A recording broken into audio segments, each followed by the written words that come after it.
আজকে আবার একটি নতুন কাজ নিয়ে আসলাম, সেটি হচ্ছে সাইপিং 5 পাতা ইঞ্জিন এবং চিটাগাং বিল্টাজের একটি পাওয়ার টিলার। দেখতে পাচ্ছেন আসছি সাত্তার ভাইয়ের বাড়িতে কাজ করার জন্য। তবে মূলত এই গাড়িটির সমস্যা হয়েছিল, এটি একটি পুরাতন লাইনার। এই লাইনারটি ভিতরে 2 ব্লেড খায় ফেলাইছে, তাই লাইনারটি চেঞ্জ করব। আর নতুন মাল আনছি, লাইনার পিস্টন সেট, এটি লাগাবো। এটির মূলত সমস্যা ছিল মোবিল খাইতো আর চুরিগুলো বসে গেছিল।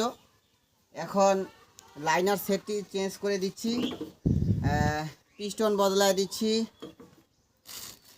এখানে লাইনারের চুরি আছে, রাবার আছে, এগুলো চেঞ্জ করব। মেশিন খুলছি, এখনও সেটিং করি নাই, করব। এটা হচ্ছে মূলত একটি হপার ইঞ্জিন। মূলত এই গাড়িটাতে থাকে একমাত্র রেগুলেটর ইঞ্জিন, যেই কোম্পানিরই থাকে। এটি হচ্ছে হপার ইঞ্জিন।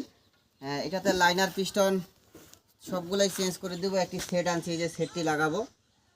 তবে বাকি ভিডিওটি আপনাদেরকে আবার দেখাবো, যদি আমার ভিডিওগুলো আপনাদের কাছে ভালো লাগে।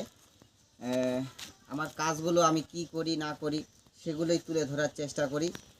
আমার বাসা হচ্ছে পঞ্চগড় জেলা, হাফিজাবাদ ইউনিয়ন। দোকান হচ্ছে ঠেকরপাড়া বাজার, মসজিদের সাথে লাগানো। তবে আমি নতুন হিসাবে কাজগুলো করতেছি, বাড়ি বাড়ি ঘুরে কাজ করি এবং দোকানেও কাজ করি। আপনারা যারা আসবেন যতটুকু সহযোগিতা করার দরকার করব। আমার কাজগুলো আপনাদের কাছে কীরকম লাগে, ভালো লাগলে অবশ্যই লাইক কমেন্ট শেয়ার করবেন, সবার মাঝে ছড়িয়ে দেওয়ার চেষ্টা করবেন, এলাকাবাসী এবং দূরে যারা আছেন। ভিডিওটি ভালো লাগলে অবশ্যই শেয়ার করবেন।